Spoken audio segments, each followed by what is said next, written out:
In an interview this week with The Hollywood Reporter, they interviewed Bob Iger, the man in charge of Disney and the guy who basically is, I think, the most powerful person in Hollywood because he runs the most successful movie studio in all of Hollywood, and they do TV too. Like, Disney is the biggest, like, money-making juggernaut, and he's in charge of all of it.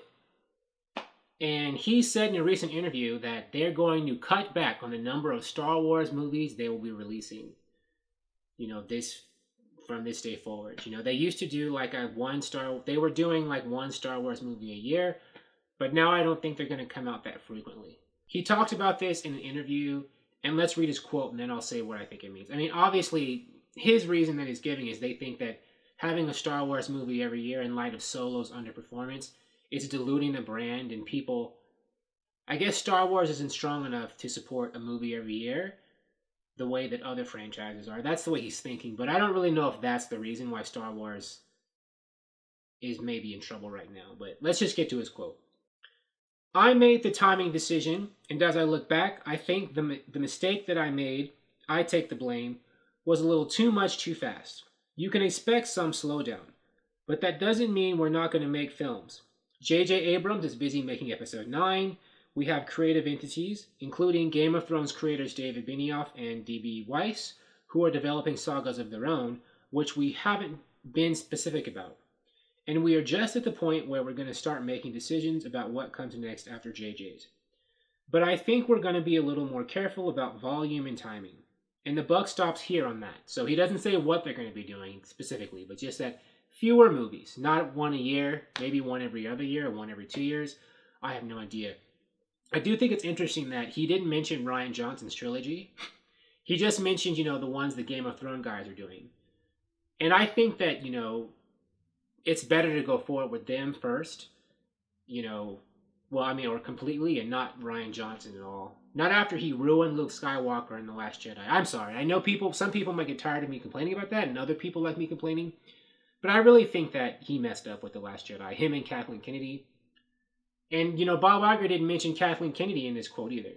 I don't know, but I wouldn't be surprised if both Kathleen Kennedy and Rian Johnson are out the door. I could be wrong. Tomorrow there could be like this big announcement that Kathleen Kennedy renewed a contract or something, but I don't think so.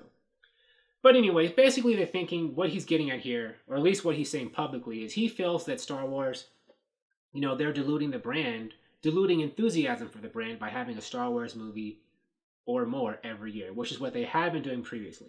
The Force Awakens came out, and then next year was like Rogue One, and then The Last Jedi, and right after that was, what was it? Solo. I think that was 2 Star Wars movies in a year, right? Or within 5 months of each other. And Solo tanked. And so the excuse that they're giving, that Bob Iger is giving, is that, Star Wars is something like it's an event. And it's something people feel like they have to wait for, and then it stays special that way. But I think there are multiple reasons why Solo failed. I made a video about it, but I'll just in brief say, I think that Solo was a victim of angry fans who were angry at The Last Jedi, who wanted to boycott a movie and send a message to Lucasfilm, and Solo was just the one that was in their target sites. That was easy, low-hanging fruit. And they were like, we're just going to reject this movie. And it worked.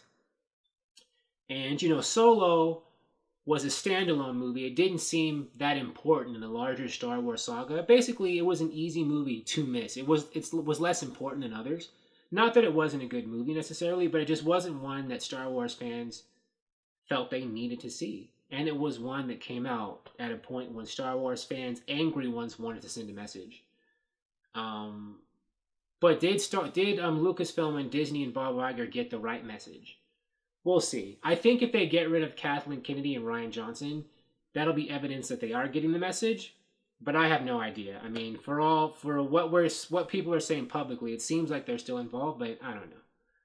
We'll see what happens come Episode 9. But I think some decisions are being made or going to be made soon about excising some people from Lucasfilm or restructuring it. If that hasn't already been made, those decisions haven't already been made behind the scenes. But we'll see. Thank you for watching. If you like this video, please like it on YouTube and subscribe to the channel because I appreciate your viewership, and I will talk to you soon. Bye.